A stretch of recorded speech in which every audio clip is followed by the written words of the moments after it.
আসসালামু আলাইকুম রহমতুল্লাহ। ইন্নাল হামদুলিল্লাহ ওয়াসসালাতু ওয়াসসালামু আলা রাসূলিল্লাহ। আউযু বিল্লাহি মিনাশ শাইতানির রাজীম। বিসমিল্লাহির রহমানির রহিম। ইয়া আইয়াতুহান নাফসুল মুতমাইন্নাহ ইরজি ইলা রাব্বিকি রাদিয়াতাম মারদিয়া ফাদখুলি ফি ইবাদি ওয়াদখুলি জান্নাতি। সাদাকাল্লাহু আযীম।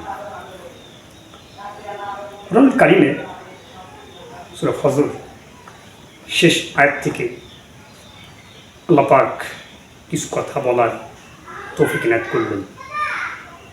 এখানে আল্লাহ পাক বলছেন, ইয়া আইয়াতুহান নাফসুল মুতমাইন্নাহ, হে প্রশান্ত আত্মা, হে পবিত্র আত্মা, তোমরা জমিনে যারা তোমরা আত্মাকে পুরুষমুক্ত করেছো, গুণামুক্ত করে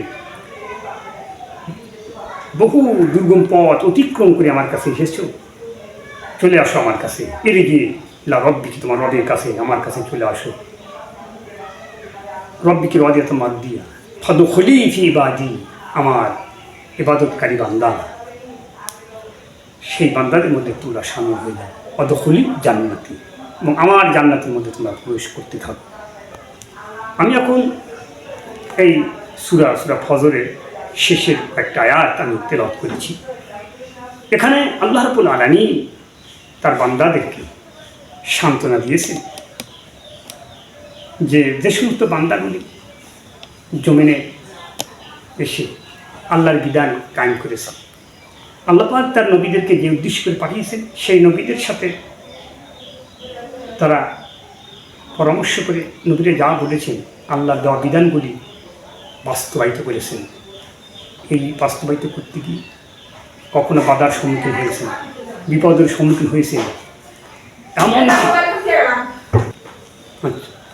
আল্লাহ পাক এখানে তার বান্দাদেরকে, সান্নিধ্য প্রাপ্ত বান্দাদেরকে বলছেন, বান্দা, আমি তোমাদেরকে সৃষ্টি করেছি জমিন আমার ইবাদত করার জন্য। এই ইবাদতের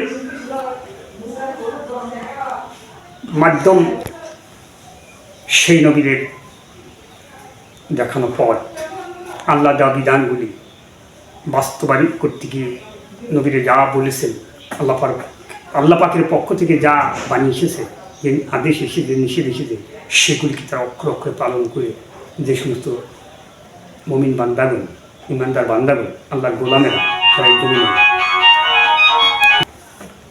যে সমস্ত বান্দাগুলি আল্লাহ পাকের দেওয়া বিধান কায়েম করতে গিয়ে জমিনের বিভিন্ন বাধার সম্মুখীন হয়েছেন, বিপদে পড়েছেন, শত বিপদের মধ্য থেকে তারা আল্লাহর দ্বীনকে কায়েম রাখতে গিয়ে তারা জীবন দিয়েছেন, রক্ত দিয়েছেন, শাহাদাত বরণ করেছেন। তারপরেও তারা মন খারাপ করে নাই, তারা হতভম্ব হয় নাই, তারা স্বতঃস্ফূর্ত নিয়ে আল্লাহর জীবনে, আল্লাহর দ্বীনকে কায়েম করার জন্য মাঠে ময়দানে সোচ্চার ছিলেন।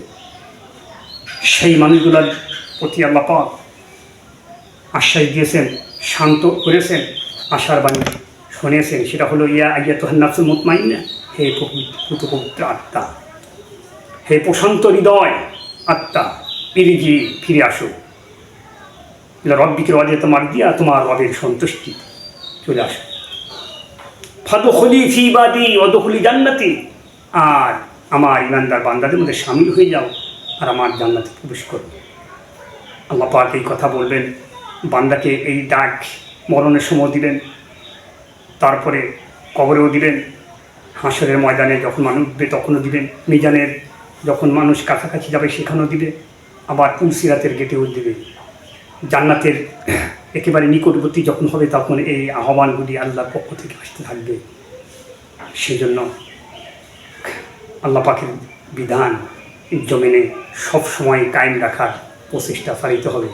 বুঝতে হবে, আমার এই জান দুনিয়ার আল্লাহ ছাড়া কেউ দিতে পারে না। আমার হায়াত, আমার সুস্থতা, আমার বেঁচে থাকা, হায়াত মত সব কিছু তার হাতে। কাজী গোলাম একমাত্র আল্লাহই করতে হবে। আমাকে দুনিয়ার যত লোক লালসা দেখাক না কেন, নেতারা যেদিকে ডাকুক না কেন, আমাকে দেখতে হবে আমার আসল নেতাদের বিশ্বনবীর নেতৃত্বে যে নেতারা আহ্বান করবে, সেই বিশ্বনবীর নেতৃত্ব কোয়ালিটির উপর যেন আমি থাকতে পারি, এইটা আমাকে সবসময় চিন্তা করতে হবে। আল্লাহর কাছে তিনটা জিনিস চাইতে হবে, যে তিনটা জিনিস চাইলে আল্লাহ অত্যন্ত খুশি হবে। এক নম্বর হলো গুণামুক্ত জীবন আল্লাহর কাছে কামনা করতে হবে সবসময়। দুই নম্বর হলো হালাল পথে রুজি রোজগার, আমার বেঁচে থাকা, আমি যে যাকে বাঁচবো, সন্তানের বাঁচবে, পরিবার বাঁচবে, গ্রাম বাঁচবে, সেই খাদ্য যেন হালাল পথে রুজি রোজগার হয়, পরে হক যেন নষ্ট না হয়। আর একটা হলো আমাকে সবসময় ভাবতে হবে আল্লাহ যেন আমাকে একটা নিরাপদ জীবন দেন, একটা বিপদমুক্ত জীবন আমাকে দান করেন। আমি যেন আল্লাহ যেন আমাকে বিপদ থেকে আমাকে যেন পরিত্রাণ দেন। এই কামনাগুলা আল্লাহর কাছে করতে হবে। আর এটা করাই উচিত প্রত্যেকটা ইমানদার মুসলমান সকলের। এই আশা আল্লাহর কাছে রাখতে হবে। আল্লাহ বলছেন, বান্দা তোমরা গুনাহ করছো, তারপরে তুমি আশা হত হইও না, লা তাকনাতু মির রাহমাতিল্লাহ, আমার রহমত তোমাদের প্রতি আছে, থাকবে কি অনন্তকালের জন্য। সেই জন্য মুমিনদেরকে একেবারে ভেঙে পড়া যাবে না। ও আখির দাওয়ানা আলহামদুলিল্লাহ আলামিন। আসসালামু আলাইকুম ওয়া রাহমাতুল্লাহ।